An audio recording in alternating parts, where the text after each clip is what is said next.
Hi, this is Zibby Owens, and you're listening to the award-winning podcast, Moms Don't Have Time to Read Books. And speaking of books, I have two of my own books coming out this spring and summer.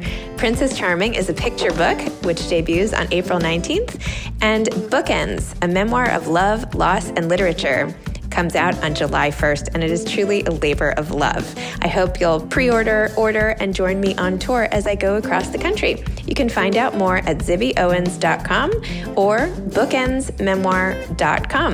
And you can follow me on Instagram at zibbyowens because I always post about everything. Enjoy the show. Jean Hanff Korelitz is the author of The Latecomer, a novel.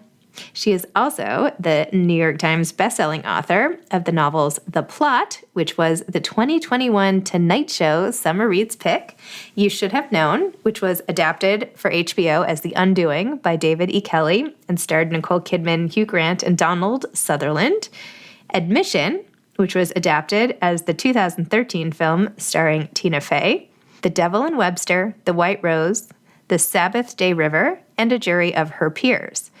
Her company, Book the Writer, hosts pop-up book groups in person in New York and online where small groups of readers can discuss new books with their authors. Welcome, Jean. Thank you for coming back on Moms Don't Have Time to Read Books to discuss your latest book, The Latecomer.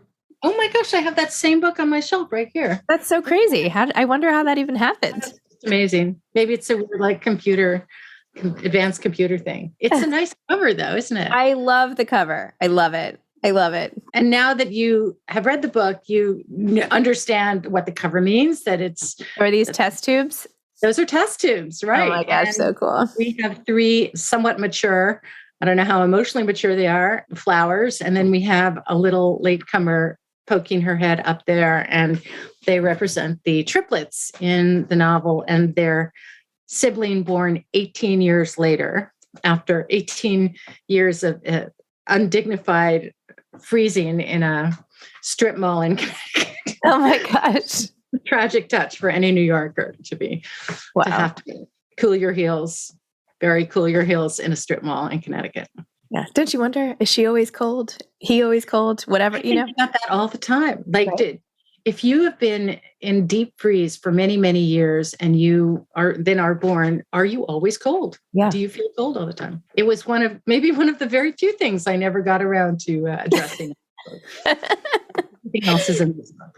Well, it is not easy to follow up the plot with anything because the plot not only was totally genius and awesome, but got the acclaim it deserved, which doesn't always happen, but it did. And so what a blessing. It's amazing. It was unexpected and life-altering and very, very sweet because remember, this was 25 years into a writing career and book number 7, and that is not counting the books that did not get published. So it felt different from the get-go, and it was different. And I'm still just so, every time somebody comes up to me and says, I read the plot, I want to say, okay, who is it that you know in my life who gave you this book? Was it mom?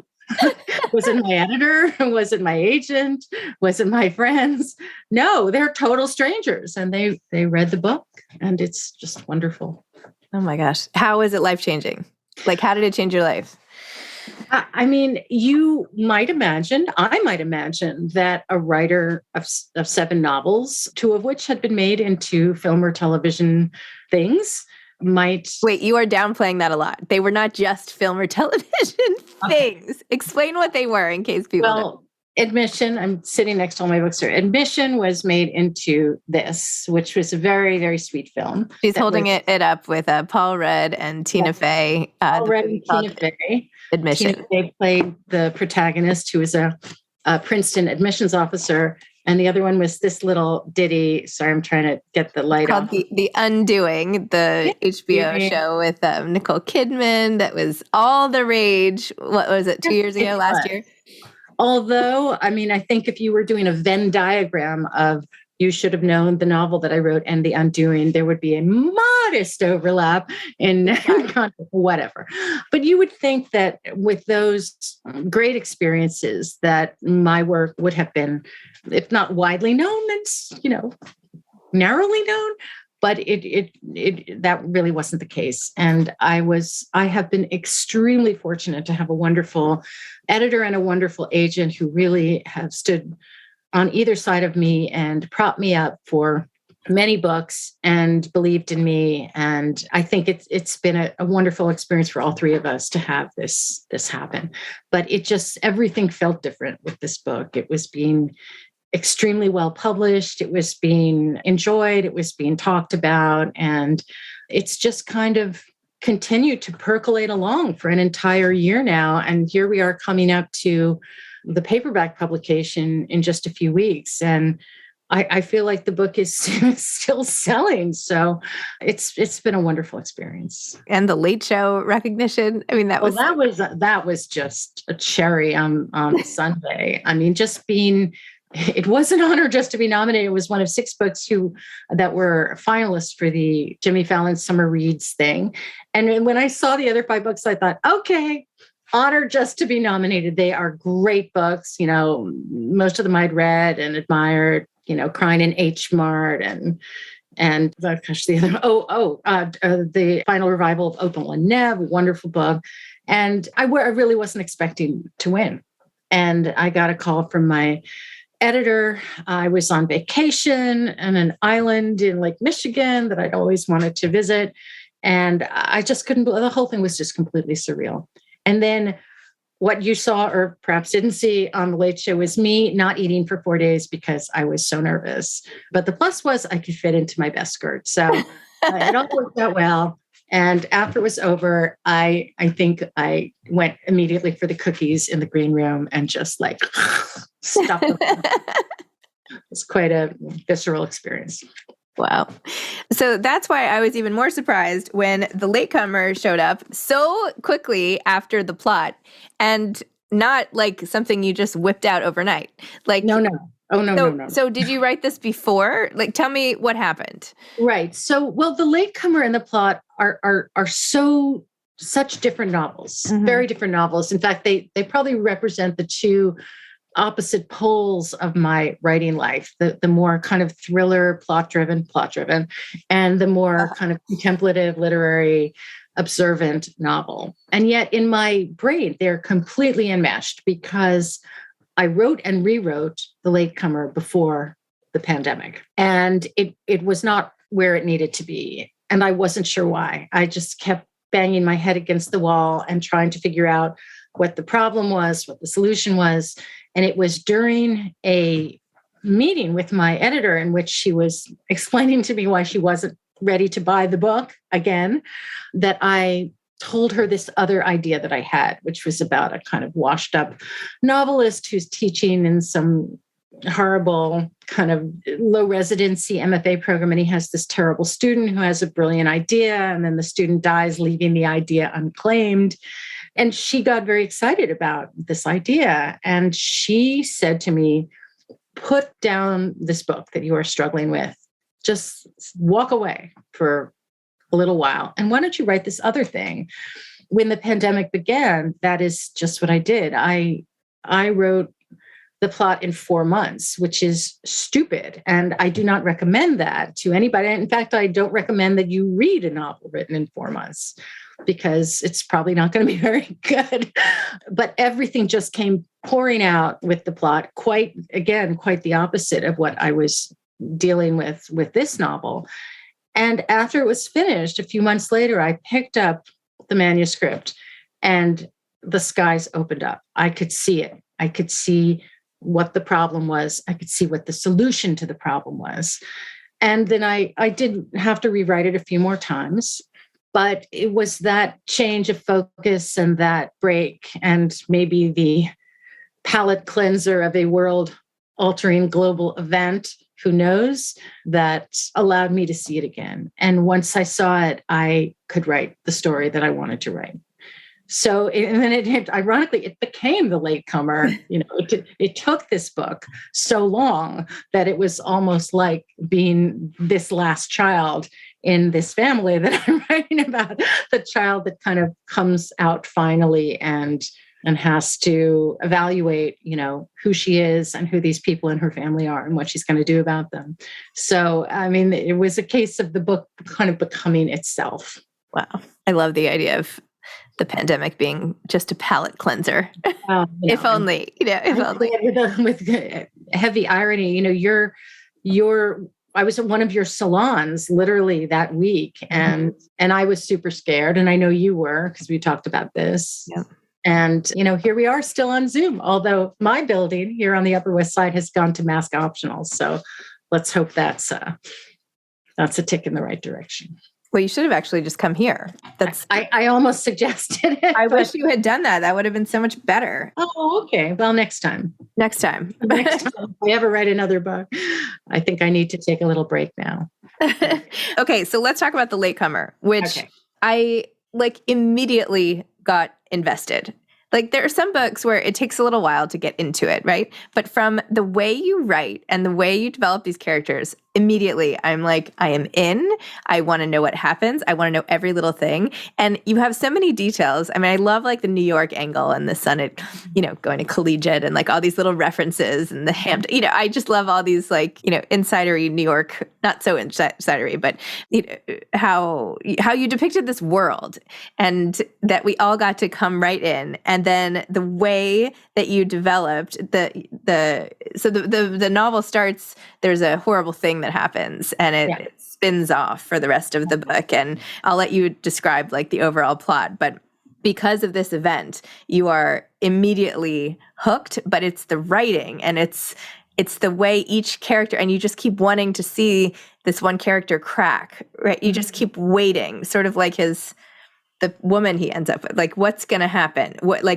What happens when you're involved in something that's so horrible? And then life still has to unspool for you. Right. Well, because this appears literally in the first lines of the book, I think it's okay to share. Okay. I never know what to say and what not to say when it's right. No, there. Even though I don't think anybody who reads The Latecomer would call it a thriller, there are plenty of plot twists in this book. I love a good plot twist. I think of myself as a literary writer, but I have deep, deep appreciation for plot. I wrote a book called The Plot. It's very hardwired into me. The foundational event of this family, they're the Oppenheimers of Brooklyn. They're a very wealthy New York Jewish family.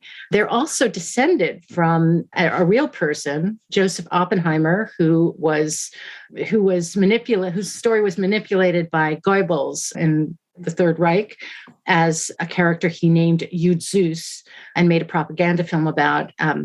In real life, Yud Zeus, who was an 18th century Jewish martyr in Germany, did not have any descendants, but this family are descended from him because it's fiction and we can do what we want. This character, his name is Salo Oppenheimer, is involved in a terrible car accident in which he is driving a car. He's driving a Jeep, and the Jeep flips over and kills two of the people in the car. One is his girlfriend and possible future fiance, and the other is a fraternity friend. And then there is one more person in the car who he's just met, so it doesn't occupy a lot of his psychic space. That person survives. He survives. So at the beginning of the novel, we find him at the funeral of his girlfriend. And one of the mourners is a woman who is going to be his future wife, is going to marry him and going to sort of devote her life to making it up to him, this horrible thing that he did, this guilt that he's frozen inside. And she can't do it because nobody can do it. Or to be more accurate, there's only one person who can forgive Salo Oppenheimer, and he has yet to encounter that person. So what Joanna, his wife, is trying to do is create such a beautiful and happy family for him that he can be forgiven. He can forgive himself. And to that end, she produces triplets, in vitro triplets. And there is one leftover embryo who is randomly dispatched to that strip mall in Connecticut to linger in cryogenic suspension for forever, because they don't think they need that embryo because they're not expecting this incredible fecundity of these triplets. And then they just kind of keep paying the maintenance fees. So they have these triplets, and these triplets hate one another. They hate one another since the Petri dish, basically. And the only thing that have in common is that they're trying to get away from one another. So this magical, happy family that Johanna is trying so desperately to create is just off the rails from the beginning. And the family makes an unfathomable decision just as the triplets are about to leave home for college, and that is to have this fourth child by surrogate. And we who are parents might ask ourselves, why would anyone do that? And, you have 3 kids. They haven't, robbed a post office. They're graduating from high school. They're going to college. They're out and they're okay. Why would you start over with an infant at that moment? And that is the question that we answer. Oh, that's one of the questions that we answer in this book. The why questions are the ones that get us going as novelists. Why would you do that? I mean, can you imagine doing that? Let's say the last of your 4 kids is about, bye, honey, have a great time at college. Oh, I know. Let's have a baby. No, you would not do that. I mean, I'm going to be like in the AARP by the time that happens, basically. Yeah, well, so is this family, basically. So yeah, that is one of many questions that pushes this narrative along. But the biggest question is, what is wrong with this family, and what has to happen for this family to reach some kind of détente? And that becomes the problem of the latecomer, of this final child. And I feel like I have already said too much, and I've kind of ruined. You haven't ruined anything. No. Okay. All right. I just think in my head that I've ruined No, you did not ruin anything. Not in the slightest. Okay. I was really interested in the way that you wove in art and the Cy Twombly that Salo Oppenheimer, yes. Salo sees in this random, it has this very physical, emotional response to, and just, it's the only thing that seems to elicit any emotion out of him from anything that he experiences. And then I love the image of like the Twombly just like on the floor in this 3rd Avenue 1-bedroom apartment with trying to hang it on one hook on the wall and it falling off. And I'm like literally cringing like, oh my God. Ouch. It's a $70 million painting. Be careful with it. You don't just bang it. Yes, well, I'm extremely fortunate. I'm not all that knowledgeable about art, but I have a good friend named Steve Martin who is, and I went out to lunch with him, and I said, "The Steve Martin, or just another Manhattan?" The Steve Martin, okay, and who is an incredible collector of art and very knowledgeable about art, and we together created Salo Oppenheimer's fantasy art collection. Salo begins to collect art in the 1970s. He is moved only by his emotional response to specific pieces. He doesn't care about money. He has money. He doesn't care about the prospects of a particular artist becoming valuable. He doesn't care about any of that. He cares about the solace that these paintings offer to him, beginning with the Twombly, which he actually faints in front of when he sees it in a museum. And this is a thing. This is an existing thing. It's called the Stendhal syndrome, in which usually tourists faint before great art. It's the kind of thing you read about and you think, one day I'm going to put that in a novel. But he keeps his passion for his art collection completely separate from his family. All of the love and passion and care that should be going into the family that his wife has gone to such effort to create for him is going into this. It's not exactly a secret collection, but it's a private collection. And he houses it in a warehouse in Red Hook in Brooklyn. So most of the art that he collects is art that would not become valuable for some time. He's incredibly prescient. And if he were collecting for money, he's done very, very well. And I like that you don't even have the artist. Like I happen to know I love art history and I've taken it, but I'm like, okay, so these 2 gray splotches, this is a Rothko, right? But you never say that like, oh, he just happens to buy a Rothko at this particular time or, it's I had a lot of fun with that. I bet. I mean, later, one of his children gives us more of a specific tour of the collection. So we kind of get the breadth of what he accomplished. But this was actually, when you're a novelist, ideas come from all sorts of places and you don't use them right away. Sometimes they linger in your head for a long time. And many years ago, I was watching television in a London hotel room. I was watching an episode of the British version of Antiques Roadshow. And there was the most extraordinary story unfolding on this episode. And it had to do with a man who had died. And his son and his widow had brought this collection of silver to the Antiques Roadshow. And every time the host or the appraiser pulled an object out of this bag, he freaked out more and more. This is the most rare. I've only seen this once before in the museum at the Tate, the British Museum. And you would think that the family members would be kind of happy and, wow, we're going to have an inheritance. They were more and more visibly distressed with every object that came out of this bag, because it was clear to them and to the host and to us that this man's love and passion and care and delight had all gone to this collection and not at all to his family. The family didn't even know about the collection. They maybe knew that Dad went to a museum on the weekend, or he went to a trade show, or he went to an antique show or something.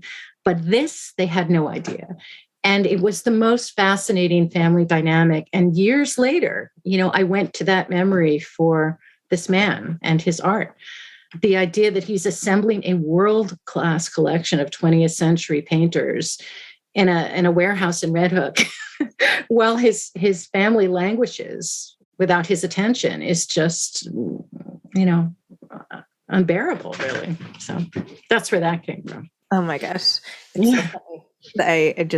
Inspiration comes in all sorts of places, right? It does. And you don't, if anything, you would see a story like that and say, I'm going to make that the centerpiece of a novel one day. But in fact, this isn't the centerpiece. This is just one element of this very, very, this story has so many pieces. This is just one piece. Wow. And the fertility journey also, I was actually really interested because this dovetailed to me more with what happens these days, right? Or this in the last, 20 years or something. But this happened a while ago. And I was wondering, Go ahead. There is for people who know their assisted fertility history, the dates are a little off. I'm off by about 3 years. My fictional fertility journey jumps the factual gun by a couple of years, but certainly by the time you and I were having our kids, this was more of a story that we were hearing a lot. I think the more common story is you produce these eggs, you have one, a few years later, you have another. But this was a case where she's not expected to have a successful pregnancy of one child, let alone 3. It just, after many failures, it just works.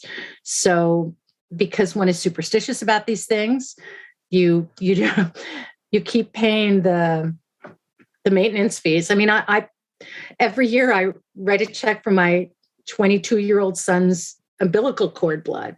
I have that too. I'm like, what on earth? Why am I doing? I don't even know if I could find that receipt. Honestly, it's to the wrong email. I know it's out there somewhere.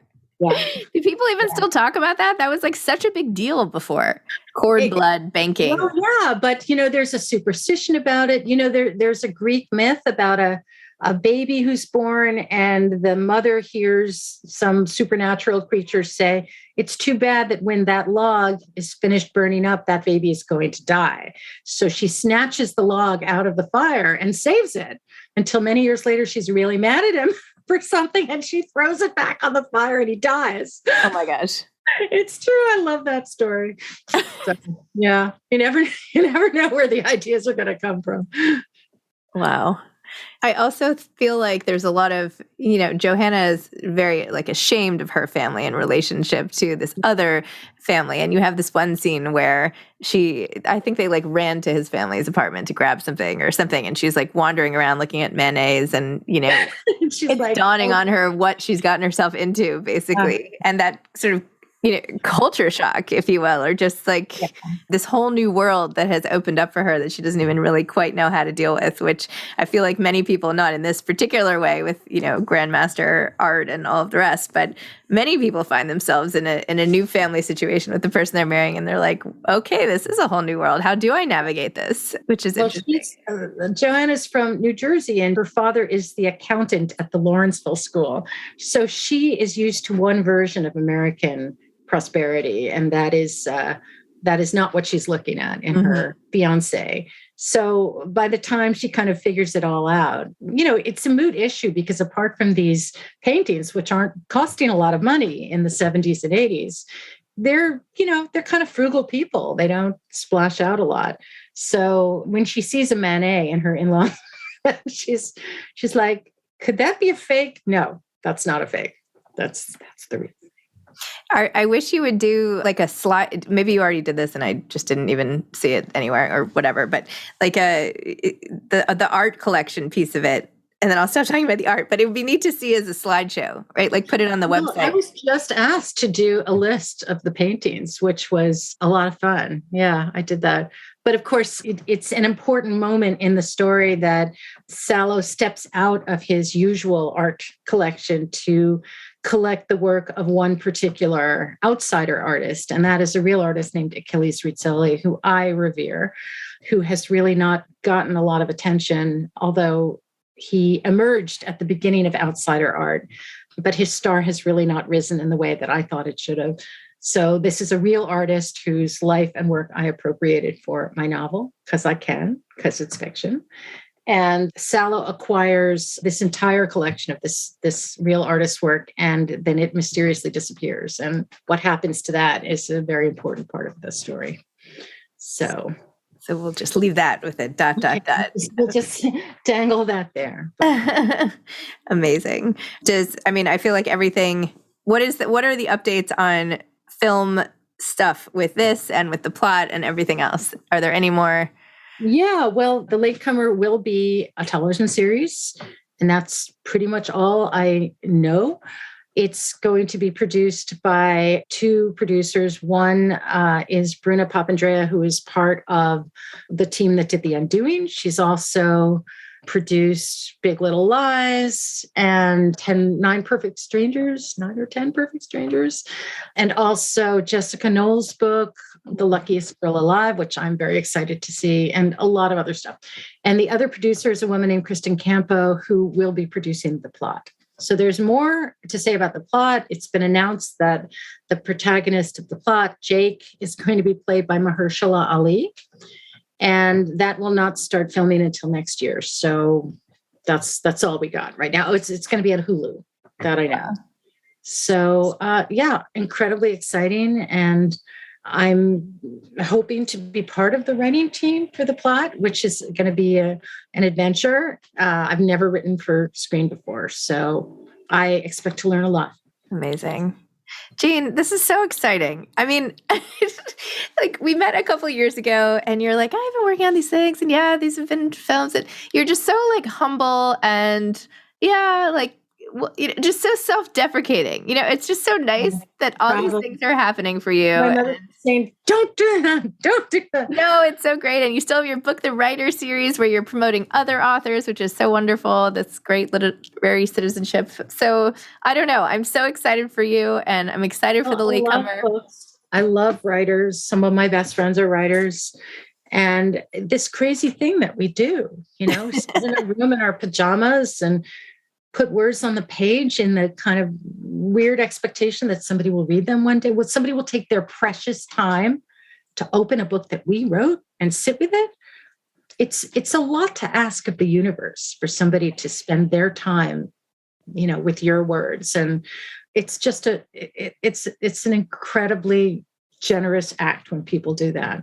But hey, I mean, you can't see what I'm looking at, but I'm looking at not as pretty as your shelves, because I'm alphabetical, not by color. But I mean, these are all the books that have meant something to me. And believe me, there are many more that didn't make the shelves. So I am grateful for every one of these books that I've read. And I guess it's part of the way we touch other people. probably not the best way to put it, but I'm so grateful that I've been able to have this from other people and give this to other people. Very well said. All right. Well, Jean, thank you. Thank you for coming on. I was very honest with you that I have not finished this whole book, and I am very excited to do so. But I'm glad I didn't postpone the interview because I wanted to talk to you about it. And I've already been recommending this front, right, and center to my best girlfriends who I trade books with. And I anticipate this being a huge book this summer. So congratulations. I hope so. Thanks. Thanks, Zibby. Thanks, Jean. Hi, I'm Zibby Owens, and you're listening to the award-winning podcast, Moms Don't Have Time to Read Books. If you like this podcast, you will love my new anthology called Moms Don't Have Time to Have Kids.